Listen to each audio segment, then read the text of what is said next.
बिस्मिल्लाहिर्रहमानिर्रहीम। अस्सलाम वालेकुम। आज मैं एक जनरल टॉपिक पे डिस्कशन करने जा रहा हूँ कि हम इलेक्ट्रिक फ्लक्स की कैलकुलेशन कर रहे हैं different kind of charge distribution से। एक सिंपल केस लूँगा, पॉइंट चार्ज, उसका फ्लक्स बताऊँगा। फिर मैं सरफेस चार्ज डिस्ट्रीब्यूशन में से पैरेलल प्लेट सिस्टम लूँगा और सरफेस चार्ज डिस्ट्रीब्यूशन में सिलेंड्रिकल प्लेट सिस्टम लूँगा और हम उनके फ्लक्स को कैलकुलेट करेंगे। देखते हैं वो फ्लक्स फिर किन फैक्टर पे डिपेंड करता है और वो रिजल्ट हमारे पास किस लॉ के बेसिस के तौर पे लिए जा सकते हैं। Electric flux due two point charge, मैं एक सिंपल सा केस ले लेता हूं। मेरे पास एक पॉइंट चार्ज है प्लस क्यू, मैंने उसे प्लस खुद लिया ताकि इलेक्ट्रिक फील्ड लाइन उससे कमिंग आउट हो और मैं आउटवर्ड फ्लक्स लूं।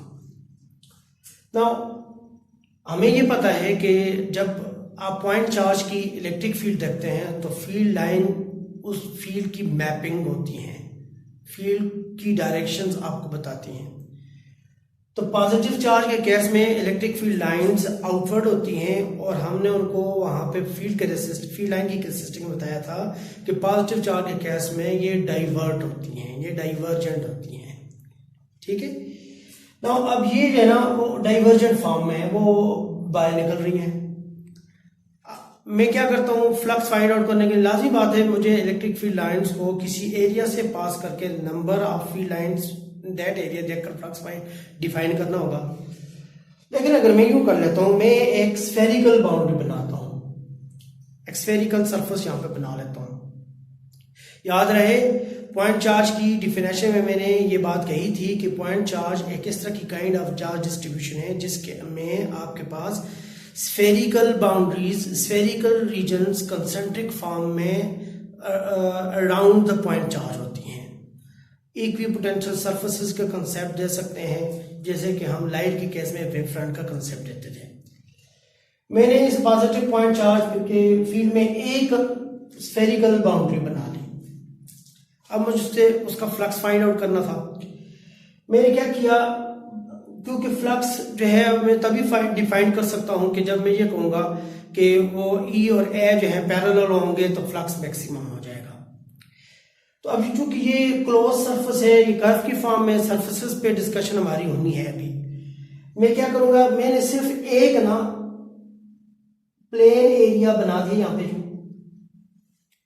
जिसका एरिया डेल्टा A1 ई के पैरेलल हो जाए, तो मैं कहूंगा ये एक फ्लक्स हो गया। मैंने उनको सम अप किया तो मेरे पास फ्लक्स टोटल आ जाना है इस सरफेस से। और ये जो सरफेस मैंने लिए ये तो मेरे पास स्फेरिकल सरफेस है और स्फेरिकल सरफेस का एरिया होता है 4πr²। A is 4πr²। Now अब अगर मैं इसी जैसा एक स्फीयर और बना लेता हूं यहां पे,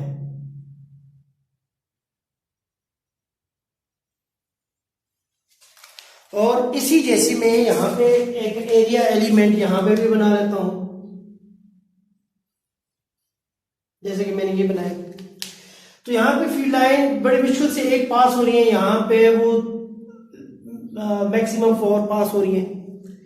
तो जितना मैं स्फेरिकल सरफेस को पॉइंट चार्ज के करीब लेके जाऊंगा इलेक्ट्रिक फील्ड इंटेंसिटी ज्यादा होती जाएगी, इस एक यूनिट एरिया से ज्यादा फ्लक्स होना शुरू हो जाएगा और ये इनवर्स क्या लॉ है।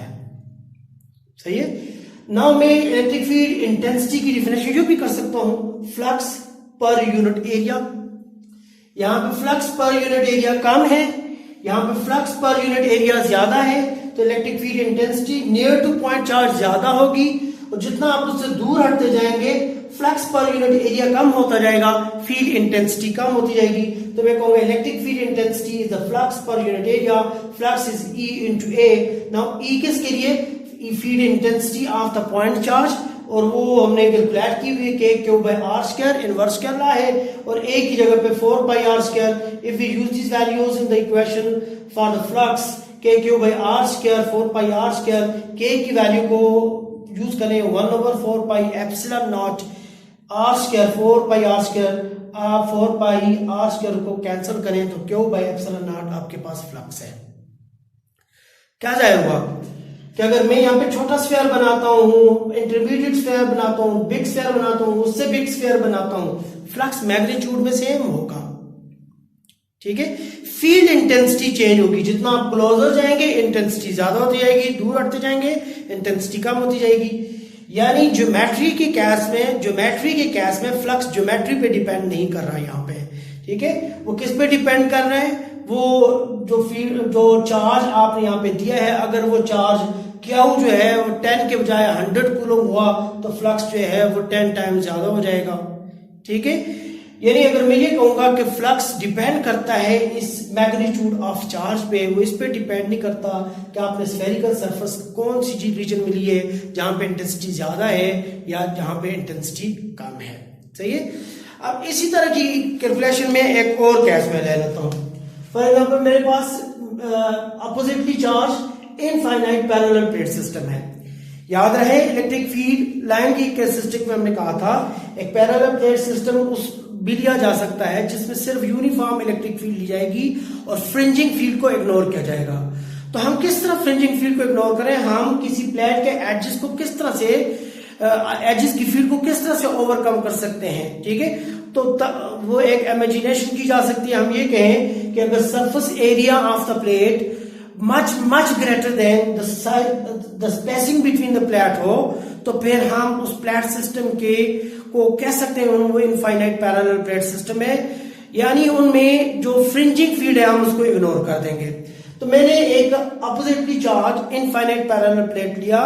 सिस्टम लेने का मकसद ये था कि we want to ignore the fringing field, we only include the uniform electric field. Let we take ये पॉजिटिव रेड से मैंने शो किया, positive plate, black negative plate, field lines coming from positive end into to negative plate parallel to each other providing a uniform field. We take this plate system as infinite, we are ignoring the fringing field. सही हो गया। Now मैं क्या करता हूं, इसी field के अंदर ना एक प्लेन एरिया और ड्रॉ कर देता हूं, फ्लैट एरिया, जैसे कि फ्लैट एरिया इन प्लेट का था। सही है, उसका एरिया में ए ले लेता हूं और कहता हूं यही वाली फील्ड लाइन इससे पास होके जाएंगी। अब ये प्लेन एरिया अगर मैं पॉजिटिव के करीब लूं या नेगेटिव के करीब लूं या इंटरमीडिएट में लूं, किसी भी पोजीशन पे लूंगा, क्योंकि फील्ड यूनिफॉर्म है तो हर जगह पे उसका फ्लक्स सेम आना है। सही है, और बाद में हम पैरेलल प्लेट सिस्टम की डिफिनेशन भी इसी तरह से करेंगे। नाउ अब अगर मैं ये एरिया ले लेता हूं तो फ्लक्स क्या होगा, phi is equal to E into A। सही है। Now oppositely charge parallel plate system के जो इलेक्ट्रिक फील्ड का फार्मूला है वो सिग्मा बाय एप्सिलॉन नॉट है। A की value area of the plain area is A, so phi is equal to sigma bye epsilon not A into A के charge per unit area खत्म हो गया, flux again result क्या आ गया, Q bye epsilon not. ये किस पे depend करता है, द चार्ज इनक्लोज्ड पे। सही है। नाउ अब यहां पे केस डाइवर्जेंट इलेक्ट्रिक फील्ड का था, यहां पे केस लीनियर इलेक्ट्रिक फील्ड का था। अब एक और मैं रेडियल इलेक्ट्रिक फील्ड का कंसेप्ट भी ले लेता हूं। जैसे कि मैंने एक प्लेट सिस्टम ले लिया यहां पे सिलेंडर की फॉर्म में,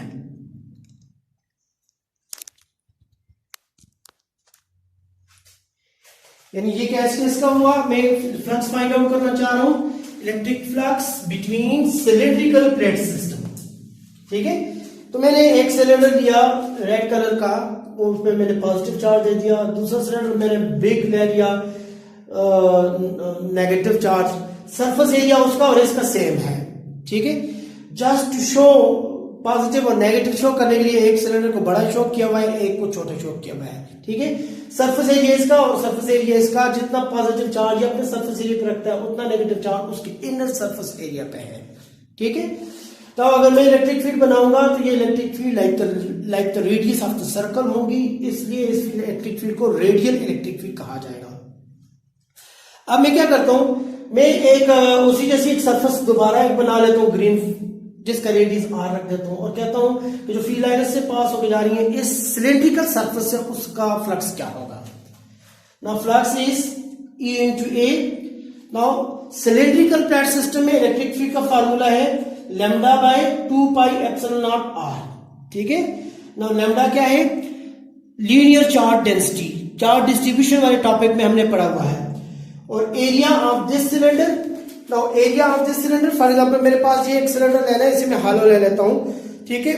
इसका रेडियस है आर। अगर मैं पाई आर स्क्वायर इंटू जिस लेंथ करूंगा ना, तो ये इसका वॉल्यूम बन जाएगा। लेकिन अगर मैं जस्ट सर्कमफ्रेंस लूंगा 2 पाई आर इंटू एल लूंगा, तो ये जो इसके ऊपर जितनी भी कर्व सरफेस है ना, ये सारी कर्व सरफेस का क्या हो जाएगा? एरिया हो जाएगा। तो 2 pi R into L is the area of this cylinder, green जो शो किया हुआ है, ठीक है। तो what will be the flux now? Lambda by 2 pi epsilon naught R, 2 pi R into L, यानी ई और ए। क्लियर? जो करते काट दे, lambda by epsilon naught, lambda L by epsilon naught. Lambda क्या है? Linear charge density, charge per unit length, Q by L, L के साथ खत्म हो गया, फाई किसके बराबर हुआ? Again Q by epsilon naught. What you conclude from all दिस? Electric field depends on distribution of charge over the surfaces, ठीक है।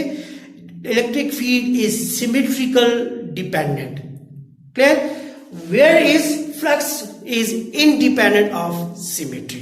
फ्लक्स इस पे डिपेंड नहीं करता कि आप कौन सी सर्फेसेस से इसे फाइंड आउट कर रहे हैं। फ्लक्स इस पे डिपेंड करता है कि जो चार्ज आपने डिस्ट्रीब्यूट किया है वो मैग्नीट्यूड में कितना है।